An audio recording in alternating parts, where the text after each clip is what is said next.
Amém. Nós temos falado aí sobre, nos últimos cultos e desde o início do ano, sobre as características, de um discípulo, sobre o tema, tem sido discipulado, o que é que faz, o que é que nos identifica, como se comporta um discípulo de Cristo, quais são as características, e a identificação de um discípulo. E parece fora de contexto, mas não, nós entendemos a necessidade de falar um pouquinho que hoje, vamos falar hoje de manhã e hoje à noite a pastora Carla vai estar ministrando a palavra, do início, do básico, bem básico, o que é que identifica um discípulo? O novo nascimento. Não tem como ser discípulo de Cristo sem nascer de novo. Nós estamos aí, queridos, com a Casa de Paz, que é um movimento, um propósito que nós vamos começar no dia 29 de maio, vamos ter um tempo de oração, aliás, começamos amanhã nós vamos orar aqui com aqueles que já vão começar a trabalhar, mas vamos dar o start a partir do dia 29 de maio, no dia 29 de maio, vamos enviar os semeadores da paz para algumas casas aí da cidade. O que é o projeto Casa de Paz? O projeto Casa de Paz é a igreja indo até as casas, baseado em Lucas 10, para levar até as casas da cidade a mensagem do Evangelho, a paz do Senhor. Quando você lê lá em Lucas 10, depois você pode procurar lá, já falamos um pouco sobre isso aqui nas reuniões anteriores, e formamos duplas, de discípulos, e enviamos de 2 em 2, como fez Jesus, para casas dessa cidade, casas que queiram receber a paz do Senhor. Você pode abrir a sua casa para receber, se você quiser, e aí convidar a sua família, seus amigos, seus vizinhos para estar lá, e alguém, uma dupla de irmãos irá até lá, durante 8 semanas, tem prazo para começar e prazo para terminar. Nós vamos começar então, a partir do domingo, dia 29, as reuniões vão acontecer nas casas entre segunda e sexta, e vamos finalizar lá no mês de julho, na semana do dia 24, 2 meses. Então você pode abrir a sua casa, ou você pode ser um semeador da paz. Você vai receber um kitzinho com 8 ministrações evangelísticas que falam do amor, do poder, da graça, da salvação de Deus em Cristo Jesus. E você vai até essa casa durante 8 semanas com mais um companheiro, uma companheira, e você vai ser um instrumento de Deus, um semeador da paz daquela casa. Então, você tanto pode abrir a sua casa, como pode ir até a casa de alguém. E esse é o início de tudo. Nós não formaremos uma igreja de discípulos sem gente que nasceu de novo. Quem é que pode ser discípulo de Cristo? Quem é que pode ser um semeador da paz? Quem nasceu de novo. O novo nascimento é imprescindível para que nós sejamos discípulos de Jesus Cristo. E nós vamos falar um pouquinho sobre isso. Se você tiver interesse depois em participar de alguma maneira aí das casas de paz, de ser um semeador de paz, compor uma equipe, abrir a sua casa, visitar a casa de alguém, estar ministrando na casa de alguém, você nos procura depois, ou eu ou o pastor Diomedes, que nós vamos passar mais informações a você. Características de um novo nascimento, ou de alguém que nasceu de novo. O mundo precisa de homens e mulheres parecidos com o Cristo que eles dizem crer. Certamente você vai concordar comigo que há muitas pessoas na nossa sociedade atualmente que se dizem cristãos, mas eles não se parecem com Cristo. O que o mundo precisa é de homens e mulheres parecidos com o Jesus que eles dizem crer e seguir. Nós já falamos aqui, certamente você já sabe, mas vale a pena repetir, os discípulos de Jesus, até ali nos primeiros anos do cristianismo, eles eram chamados de a seita dos nazarenos, os seguidores do Nazareno, Jesus de Nazaré. Mas teve um determinado momento, que está registrado em Atos dos Apóstolos, aonde eles foram chamados de cristãos. E o que significa cristão? Pequeno Cristo. Uma cópia. Né? Eu brinquei com a filha do Léo e da Carla agora aqui na entrada, né, com a Alice. Ela tá a cara da minha tia, da avó dela. Eu falei assim, é uma Salete Pocket, né?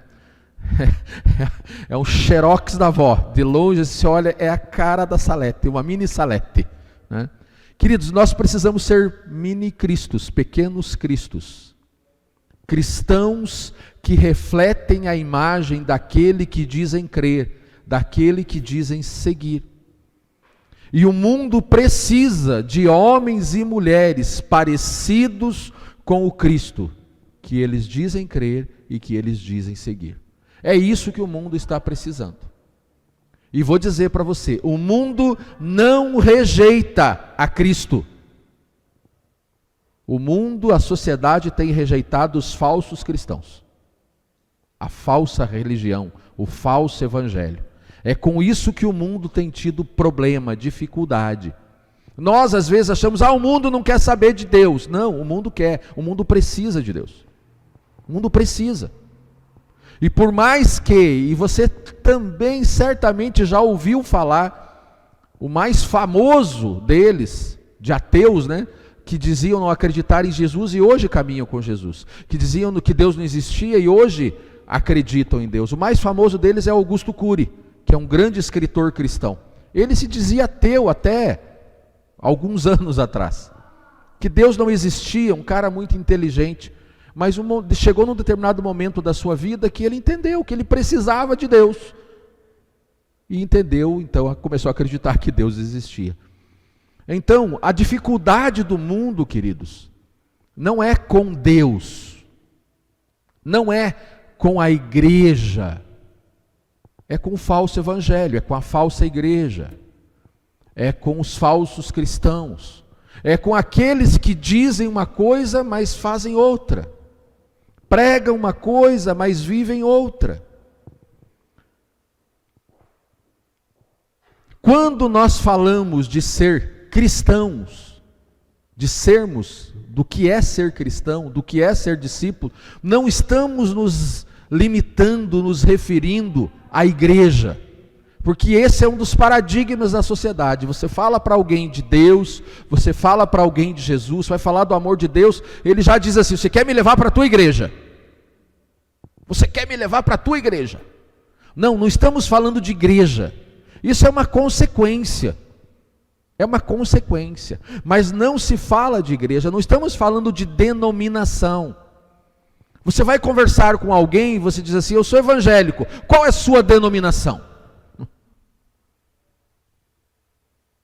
Não estamos falando de denominação, estamos falando de ser igual a Cristo, de imitarmos aquele que nos salvou, de imitarmos aquele que é o Senhor das nossas vidas. Quando Paulo chama seus seguidores a imitá-lo, ele diz isso, sejam meus imitadores, como eu sou de Cristo.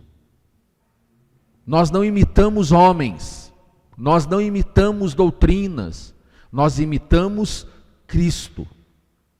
Nós reproduzimos, replicamos, o nosso empenho, o nosso esforço precisa ser dedicado a sermos pequenos Cristos, a vivermos como Ele viveu, a aprender o que Ele ensinou e a ensinar o que Ele ensinou, a ouvir o que Ele pregou e a pregar o que Ele pregou, a estar atento ao que Ele anunciou e sermos anunciadores daquilo que Ele anunciou.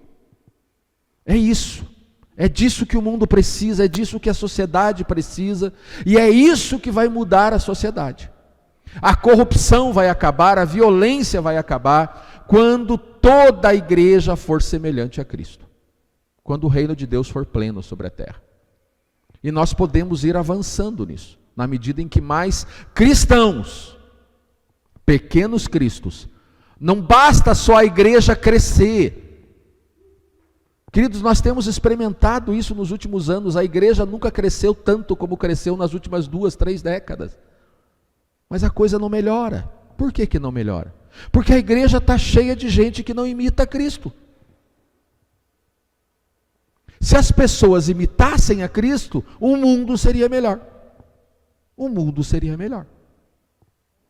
Por que é que no reino de Deus, que está por vir de uma maneira plena, já chegou, mas está para ser pleno, por que é que lá não tem choro, não tem tristeza, como diz o Apocalipse? Porque lá todos servem, vivem, fazem uma só vontade. A vontade de Deus. Lá todos imitam a Cristo. Então, o mundo precisa de homens e mulheres parecidos com o Cristo que eles dizem crer. Alguém escreveu, eu não lembro o nome do irmão que escreveu isso, mas ele escreveu o seguinte, ele disse o seguinte, que 1% dos homens, das pessoas do mundo, vão ler a Bíblia, mas 99% vai ler o cristão.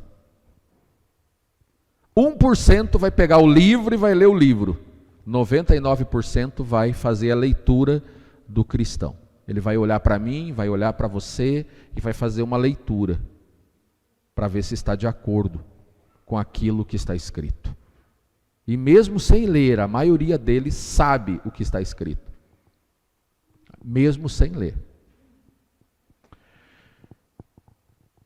E então, para manifestar os atributos de Cristo, para replicar o caráter de Cristo, para reproduzir de maneira fiel as atitudes, o comportamento, anunciar de maneira sincera a mensagem de Cristo ao mundo, isso só é possível através do novo nascimento. Abra sua Bíblia, João capítulo 3, e vamos ler um texto bastante conhecido já de muitos dos irmãos, mas que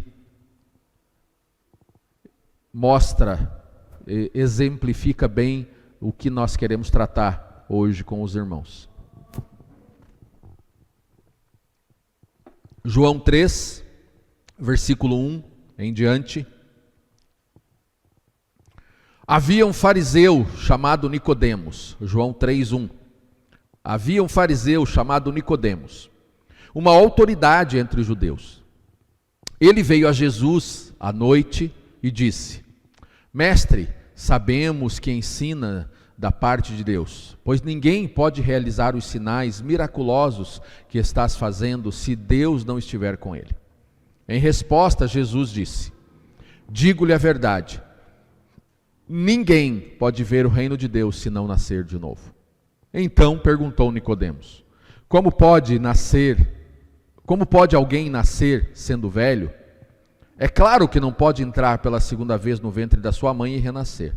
Jesus lhe respondeu: Digo-lhe a verdade, ninguém pode entrar no reino de Deus se não nascer da água e do Espírito. O que nasce da carne é carne, mas o que nasce do Espírito é Espírito. Não se surpreenda pelo fato de eu ter dito: é necessário que vocês nasçam de novo. O vento sopra onde quer, você o escuta, mas não pode dizer de onde vem, nem para onde vai. Assim acontece com todos os nascidos do Espírito. Então perguntou Nicodemos: Como pode ser isso? E disse-lhe Jesus: Você é mestre em Israel e não entende essas coisas? Asseguro-lhe que nós falamos do que conhecemos e testemunhamos do que vimos, mas mesmo assim vocês não aceitam o nosso testemunho. Pai, mais uma vez nós oramos, agradecidos pelo privilégio de poder refletir sobre a Tua palavra, de recebê-la, e queremos recebê-la nessa manhã como semente sobre as nossas vidas. E queremos ser a terra boa, o terreno fértil, para que essa palavra, essa semente germine em nós, produza em nós os frutos, para a qual está sendo compartilhado da sua parte, em nome de Jesus. Ninguém, Jesus afirmou a Nicodemos, ninguém pode ver o reino de Deus se não nascer de novo. Perceba, querido, não é trocar de religião, não é trocar a vestimenta, não é cantar canções gospel, não é dizer-se crente ou evangélico, é nascer de novo. Nascer de novo. Então vamos ver aqui, para nos ajudar a identificar e a nos identificarmos, o que não é. Vamos ver primeiro o que não é novo nascimento.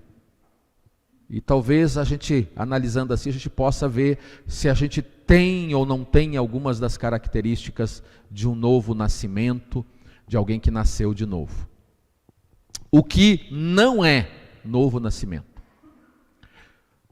Novo nascimento não é equivalente a ser bem-sucedido financeiramente. Eu comecei a vir para a igreja e melhorei financeiramente, então eu nasci de novo. Não necessariamente. Você só está desfrutando de uma das expressões da graça de Deus. Sim, porque a graça, a bênção de Deus enriquece, diz a Bíblia. E o enriquecimento aqui não é apenas monetário, é em todos os âmbitos. Um verdadeiro discípulo, ele prospera sim. Prospera. Ele tem prosperidade, inclusive a prosperidade material. Dias atrás eu estava conversando com uma pessoa, visitando uma pessoa, e no meio da conversa surgiu essa questão financeira, e uma das menções da pessoa foi que a vida financeira daquela família, né, daquele casal tinha melhorado, depois que começaram a ir à igreja. A expressão foi essa: pastor, a gente começou a ir para a igreja e a nossa vida financeira melhorou. Aí eu falei assim, isso é graça de Deus, isso é bom, mas vamos tentar identificar aqui com vocês, né, e fizemos uma dinâmica ali que eles poderiam ter melhorado financeiramente sem vir para a igreja. Ele falou, sério, pastor? Eu falei, sério. Aí eu falei assim, vocês dois fumavam, né? Eu, né, conhecendo o casal, sim, nós fumávamos. Pararam de fumar? Daí, sim, paramos de fumar. Falei, quanto que vocês gastavam de cigarro por mês? Os dois, marido e a esposa. Marido, a esposa e um filho de 17, 18 anos que também fumava. E não trabalhava e os pais ainda compravam cigarro para ele. Aí eles fizeram as contas, queridos. Eles fumavam, os três juntos, 5 carteiras de cigarro por dia. Os três, pai, mãe e o filho de 17 para 18 anos. Fumavam 5 carteiras de cigarro por dia. Quanto que está o cigarro mais barato aí? 8 pila? Mais ou menos isso? Eu não sei, né? Eu parei de fumar há 28 anos atrás, então 30 anos atrás, então 30 anos atrás parei de fumar, então eu não lembro. Estou desatualizado. Eu fumei, até os 22 anos eu fumei.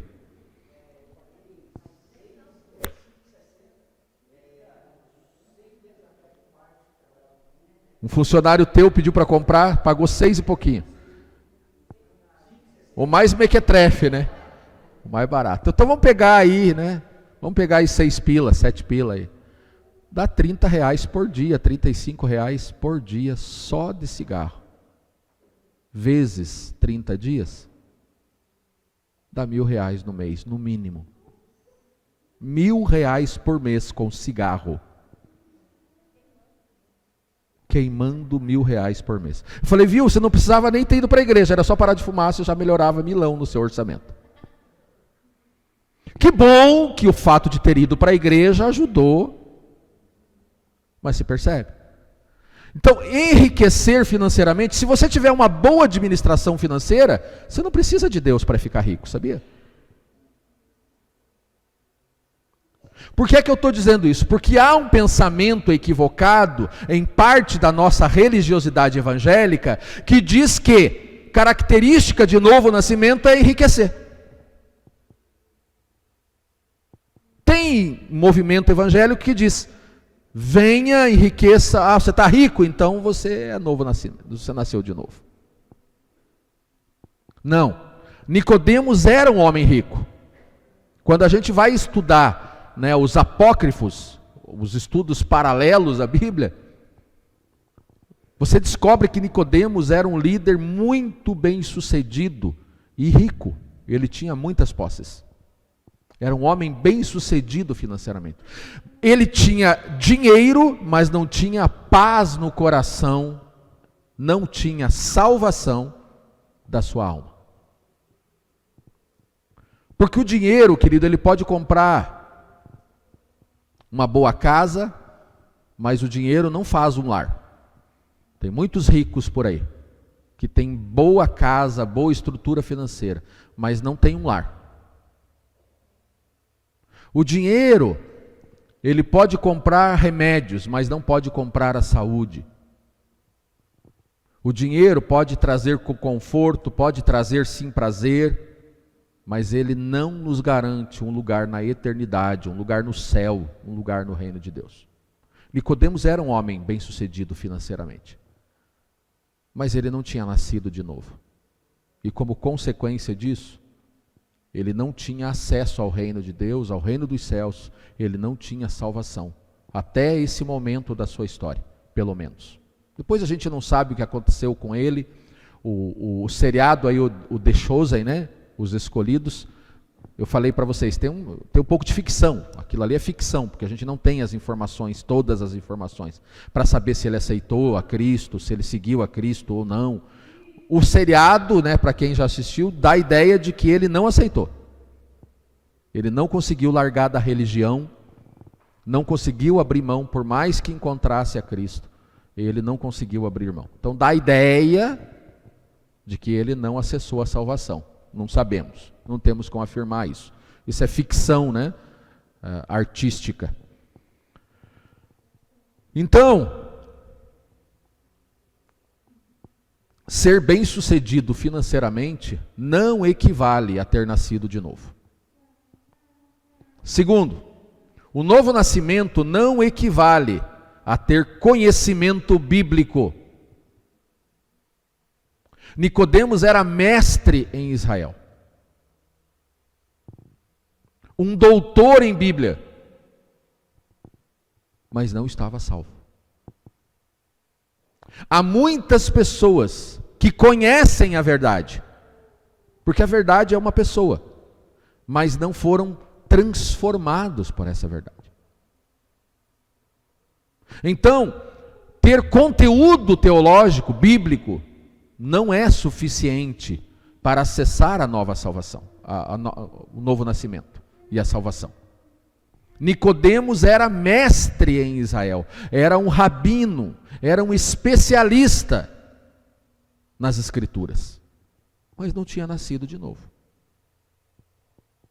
Eu tenho dito, né, em alguns momentos, em algumas ministrações, né, gente, tem teólogo, gente que estudou teologia, querendo mudar a Bíblia.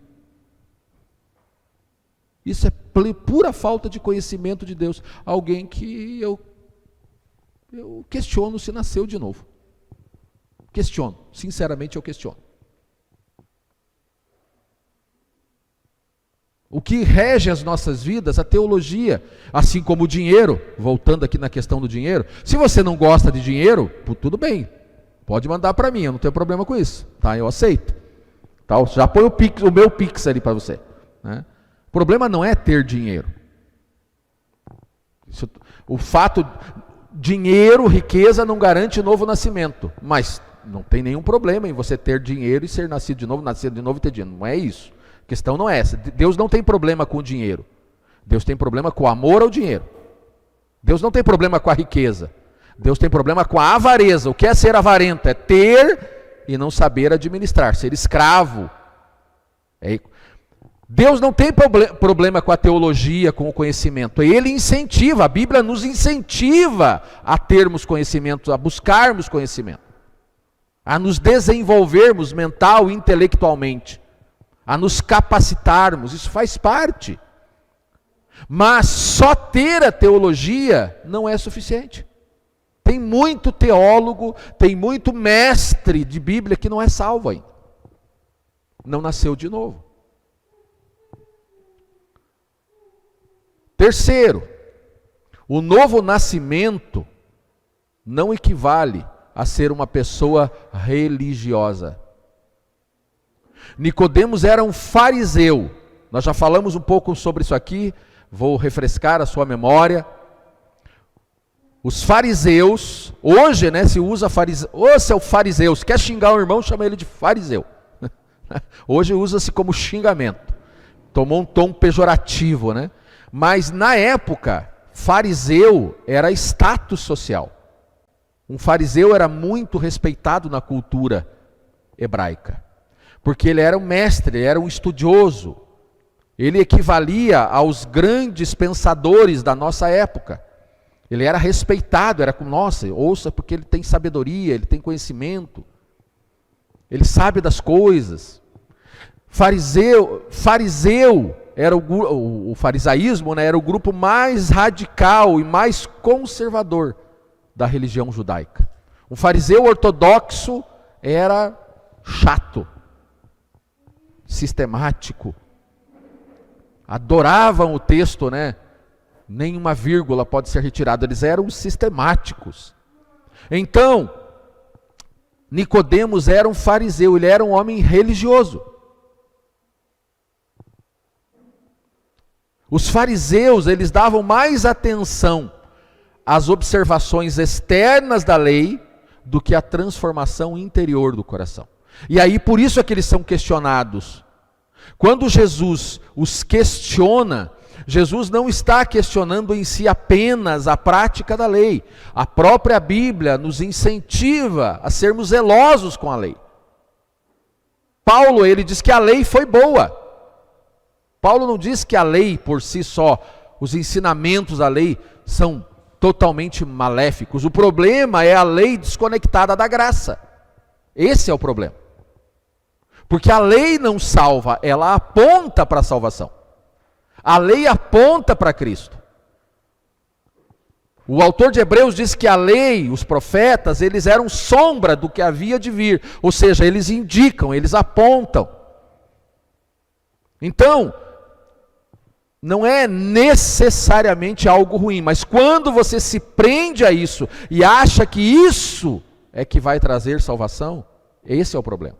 E quando Jesus os questiona, ele está questionando, porque eles davam mais atenção às observações externas da lei, então a maneira como se vestia, a maneira como fazia as orações, etc.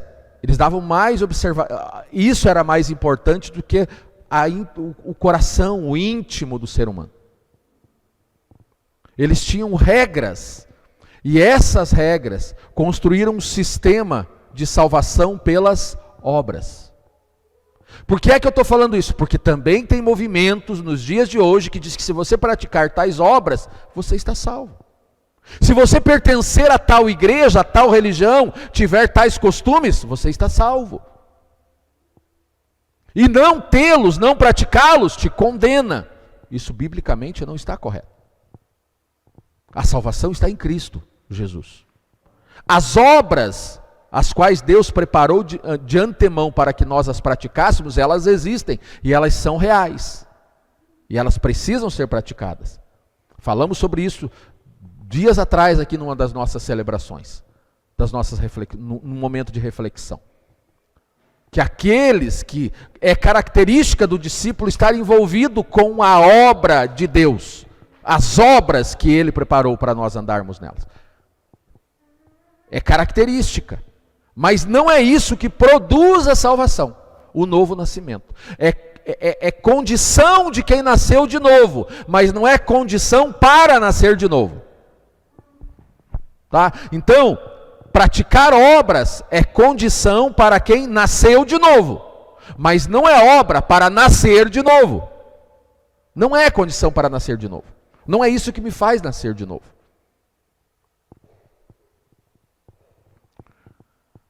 Mateus 23, 26, Jesus cobra, né, dos fariseus. Ele diz assim: ai de vocês, mestres e fariseus, hipócritas. O xingamento aqui não é chamar de fariseu, nem de mestre. O xingamento aqui é hipócrita. Seu hipócrita. Ai de vocês, mestres e fariseus hipócritas, vocês são sepulcros caiados, por dentro estão cheios de ossos, de todo tipo de imundície.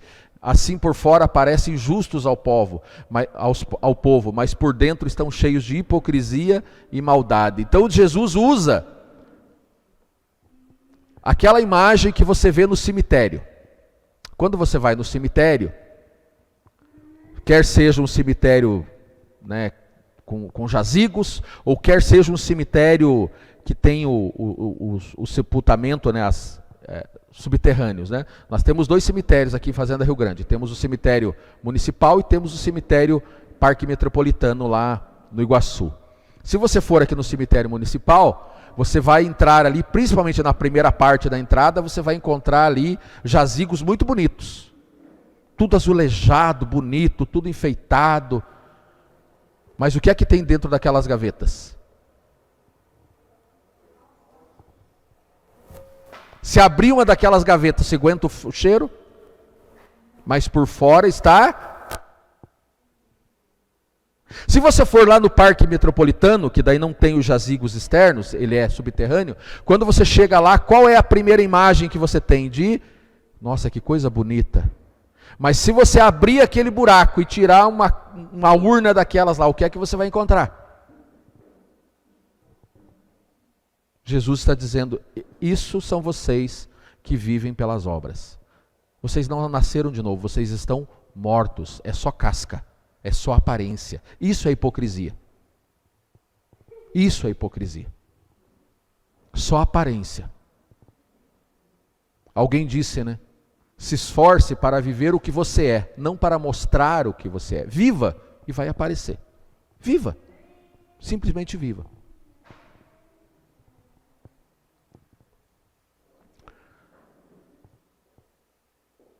O novo nascimento não equivale a ocupar um cargo de liderança na igreja. Ninguém vai para o céu porque é líder na igreja.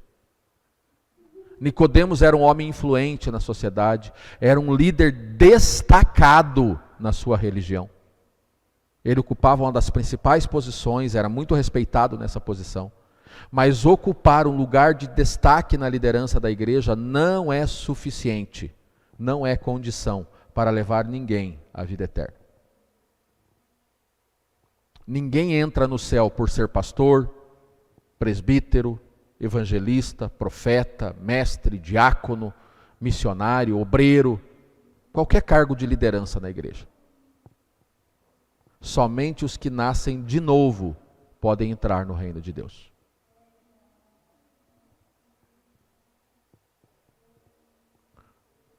Cinco, o novo nascimento não equivale a uma reforma moral. O novo nascimento não é uma reforma do velho homem.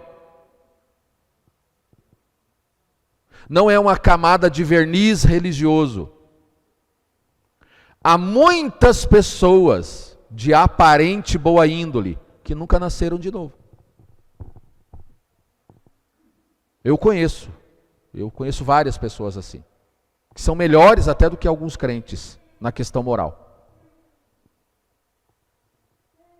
Pessoas honradas na sociedade, como Nicodemos era. Pessoas que nunca tiveram um vício, nunca foram escravos de um vício, mas que nunca viram o reino de Deus e não entraram nele porque não nasceram de novo. Então, boa índole, que todo cristão deve ter, mas isso também não é condição para nascer de novo. É uma consequência da transformação que acontece. E se não tem transformação, alguma coisa está errada. É porque algo está aí limitado na caminhada. Mas a reforma moral, a moralidade por si só, não é característica ou não é condição de alguém que nasceu de novo. Tá, então, não é novo nascimento, não significa nascer de novo, ser bem-sucedido financeiramente, não é característica, condição para novo nascimento, ter conhecimento bíblico, teológico, não é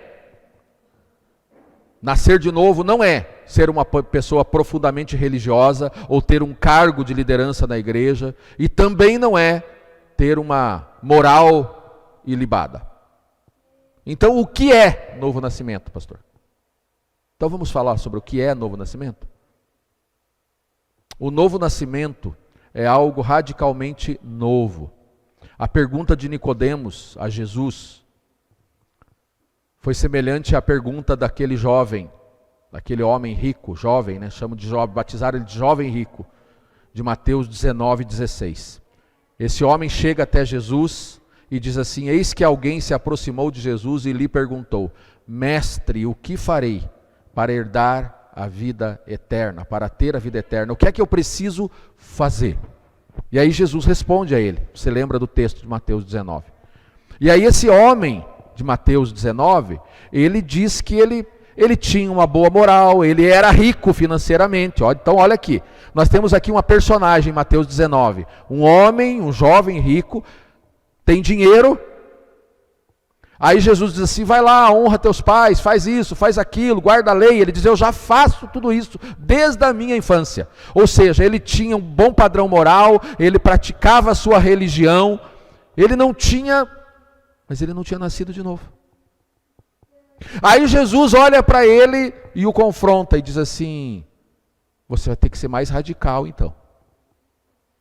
Você vai ter que fazer algo novo, algo diferente. Vai e venda tudo que você tem e dê aos pobres. E aí o texto diz que aquele homem saiu triste. Porque ele queria a vida eterna, mas não queria passar pelo processo do novo nascimento. Então o que é nascer de novo, pastor? É morrer para si. Ninguém acessa o novo nascimento sem morrer para si. Então eu preciso morrer para as riquezas desse mundo. Não tem problema em tê-las, perceba. Eu só não posso viver por elas. Eu preciso morrer para o status desse mundo, as posições sociais. Eu preciso morrer para o desejo da posição religiosa, da aparente moralidade. Eu preciso abrir mão disso tudo. Morrer para essas coisas, para então poder acessar a vida eterna. Ele queria saber que tipo de obras ele precisava praticar para entrar no reino de Deus. O que é que eu tenho que fazer para herdar a vida eterna? O novo nascimento implica em passar da morte para a vida. Nós precisamos morrer para os nossos delitos e pecados. Nós precisamos morrer para aquilo que nos faz pecar. Sabe o que é que nos faz pecar? O desejo pelo dinheiro, pela riqueza nos faz pecar. O desejo, o alvo de sermos bem-sucedidos nos faz pecar, quer seja financeira, quer seja socialmente. O que me faz pecar é o desejo de ser mais do que o outro, de mostrar para o outro que eu sou melhor. E isso acontece, queridos, isso é evidente na vida de quem não nasceu de novo dentro de igrejas, quando você vê disputas ministeriais. Eu aqui querendo provar que eu sou melhor que o Diomedes querendo provar que é melhor do que eu, e característica de quem não nasceu de novo. Porque precisa morrer para essas coisas. Eu preciso ser melhor? Claro que eu preciso. A Bíblia me diz que eu tenho que ser excelente naquilo que eu faço. Mas eu preciso estar morto para essas coisas. Eu preciso estar morto para todas essas coisas aqui que não são necessariamente condições para o novo nascimento que a gente acabou de pontuar. Novas atitudes.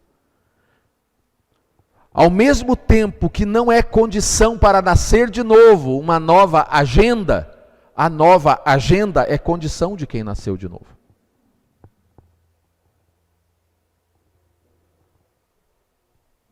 Ao mesmo tempo que a religiosidade não é condição para um novo nascimento, expressar a sua religião, a verdadeira religião, é condição para quem nasceu de novo. E então, quando você nasceu de novo, tem algumas coisas que elas fazem parte da sua vida. O desejo de estar com Deus, o desejo de estar no corpo, o desejo de desfrutar da palavra, o desejo de louvar, o desejo de estar em comunhão. Novos anseios, que antigamente eu não tinha. Então, o novo nascimento é algo novo, radicalmente novo. O novo nascimento é uma obra exclusiva de Deus.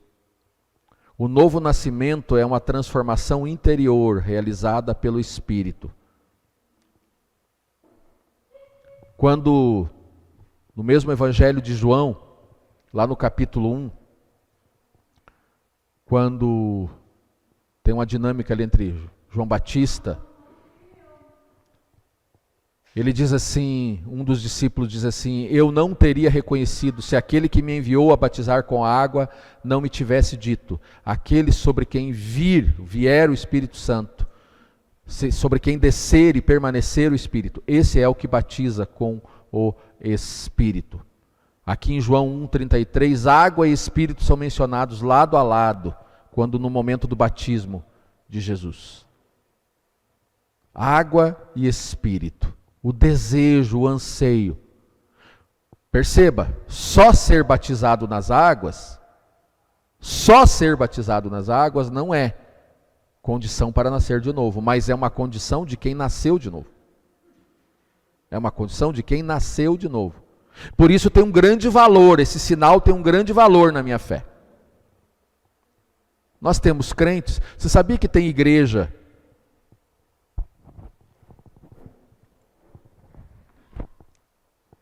que sequer promove batismo, mas está reunindo gente há muito tempo, mas sequer promove um batismo? Tem.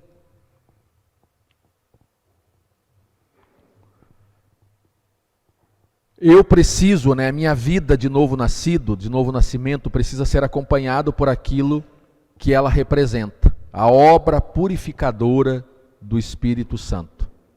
O novo nascimento não é algo superficial, não é uma reforma moral, é uma mudança completa do coração, do caráter e da vontade. É uma mudança completa do coração, do meu interior, do meu caráter, valores, princípios e da minha vontade. Você tem vontade de fazer o quê, querido? Deixa eu te fazer uma pergunta bem simples. Você veio para esse culto hoje com vontade ou sem vontade?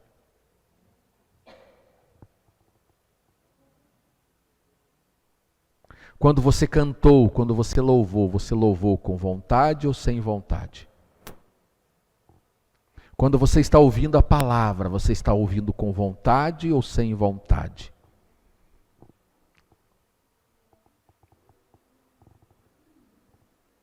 Nova natureza,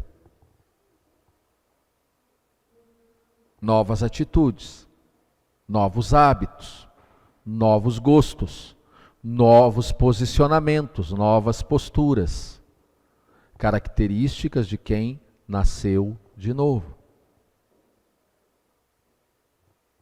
O vento sopra onde quer, você o escuta, mas não pode dizer de onde vem, nem para onde vai. Assim acontece com todos os que são nascidos do Espírito.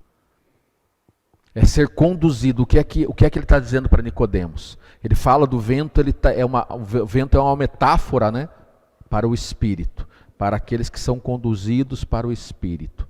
Então, ele não vive mais por sua vontade, vem uma vontade superior e o conduz. Quem é que já experimentou vento forte, que você quer ir numa direção e o vento vem contra e te leva para outra? Às vezes você até quer dar uma pecadinha, mas vem uma vontade maior e te leva para o outro lado. É isso significa ser conduzido pelo Espírito. A vontade do velho homem até tenta, mas vem uma vontade que é maior e diz não. Não. Isso é ser conduzido pelo Espírito. Naquele momento, de fato, Nicodemos aqui na aplicação, ele não sabia. E Jesus usa essa metáfora do vento. Hoje a gente até sabe, né? De onde que está vindo esse vento gelado? O Valinha acabou de falar, está vindo lá de Lages. Chegou aqui e falou, o vento está vindo. Hoje a gente sabe. Naquela época eles não tinham instrumentos para saber de onde vinha. Da mesma maneira, sabe quando você entra naquele momento assim que você quer fazer, mas daí fica com uma briga de vontades? Se você não sabia, a vontade por fazer o certo vem do Espírito. A vontade por fazer errado vem da sua natureza pecaminosa. Então deixa o vento te levar. Deixa o vento do Espírito te conduzir. Porque essa é a característica de alguém que nasceu de novo. Ser conduzido pelo Espírito a fazer coisas novas que não fazia antes de ter o Espírito. Deixa eu te contar uma coisa que aconteceu comigo, está acontecendo comigo hoje. Hoje. O meu coxa, né, tá melhorzinho né? Apesar que perdeu as últimas duas, né? E aí eu tô desde o início do ano, né? Tenho que me programar para ir num jogo, tenho que me programar para ir num jogo, tenho que me programar para ir num jogo. Aí me organizei, fiz toda a agenda, combinei, falei, ó, vou ministrar domingo de manhã, hoje 5:30 da tarde o Coxa joga contra o América Mineiro e de tarde eu vou lá pro estádio ver o meu Verdão jogar. Aí veio um convite para mim, pastor, você pode pregar aqui na igreja domingo? Aqui já estava tudo certo. Carla vai pregar de noite, tudo organizadinho. Eu falei, Carla, 4 horas da tarde eu, alto da glória. E aí veio um convite. Falei, putz, e agora? Pois é, irmão. Aí a minha vontade qual era? Vou pro estádio. Me programei, me organizei, vai ser o primeiro jogo que eu vou assistir no ano, nós já estamos no dia 15 de maio, não assisti nenhum jogo ainda. Mas aí o vento do Espírito, o Espírito começa a dizer assim, não senhor. Sabe quem mandou fazer o convite para você? Fui eu. Falei, tá bom, entendi, vou pregar na igreja do irmão então.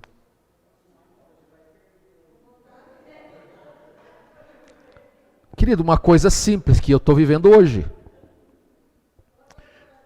Eu poderia dizer... Não, agora eu estou com vontade. Mas até a decisão, irmã, até decidir eu fiquei na luta de vontades. Fiquei na luta de vontades. Mas aí eu entendi, falei, não.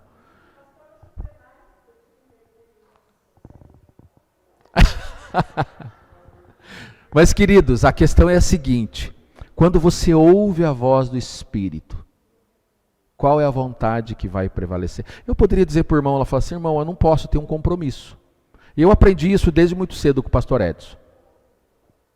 Seu tempo de descanso é um tempo de compromisso. É um compromisso, você tem que ter esse compromisso com você. Não, é o meu dia, é o meu momento de folga. É o meu momento de folga.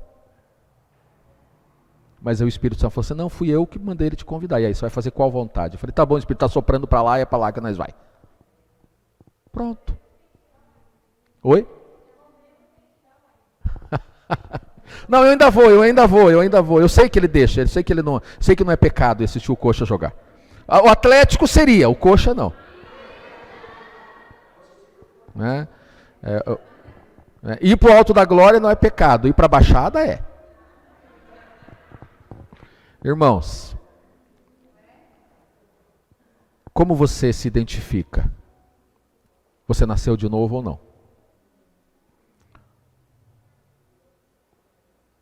Você nasceu de novo ou não nasceu de novo? Vamos orar? Zé.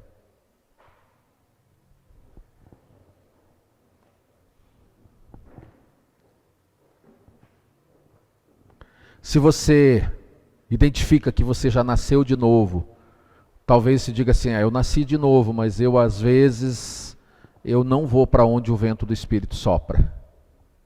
Então hoje você pode orar, pedir perdão e assumir uma nova posição. Falar: Deus, eu quero ser conduzido pelo vento do teu Espírito. E talvez você esteja aqui e você se identifique que você ainda não nasceu de novo.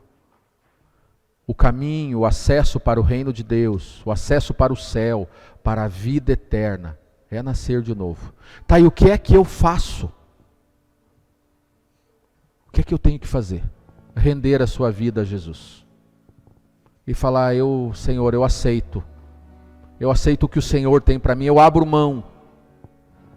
Eu quero morrer para as minhas vontades, eu abro mão de mim. Eu abro mão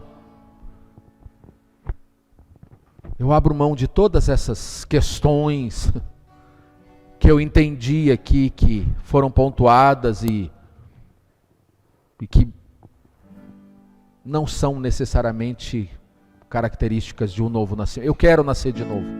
Basta você dizer: eu quero nascer de novo. Eu aceito. O novo nascimento vem através de Jesus. Não é através de uma religião. Não é através de uma denominação. Isso vem depois. Não é através de uma igreja. Isso vem depois. Não é através das obras. Isso vem depois. Ele mesmo se encarrega de promover essa transformação.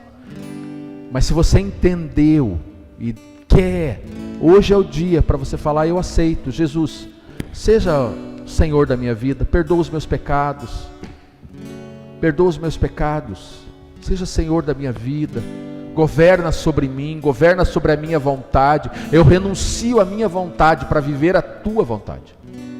Faça isso e você vai nascer de novo. Faça isso e o novo nascimento será renovado na sua vida. Porque se tem algo que nós que já tomamos essa decisão no passado precisamos fazer, é aceitar a Jesus todos os dias. É nascer de novo todos os dias. O novo nascimento pelo Espírito se dá a cada manhã, a cada dia. É escolher por Ele, é optar por Ele. Enquanto o louvor é ministrado, você tem esses minutos de canção para fazer a sua oração, do jeito que você está aí sentado. Se você quiser se colocar em pé, apesar do piso gelado, se você quiser se ajoelhar, ou se você quiser deixar o seu lugar e vir à frente e se ajoelhar aqui, fique à vontade. Faça aquilo que o Espírito conduzir você a fazer. Eu te digo, só não fique sem orar, não fique inerte, apático. Faça aquilo que o Espírito está conduzindo você a fazer. Faça, porque é isso que vai te dar acesso ao novo nascimento, para o dia de hoje ou a partir do dia de hoje.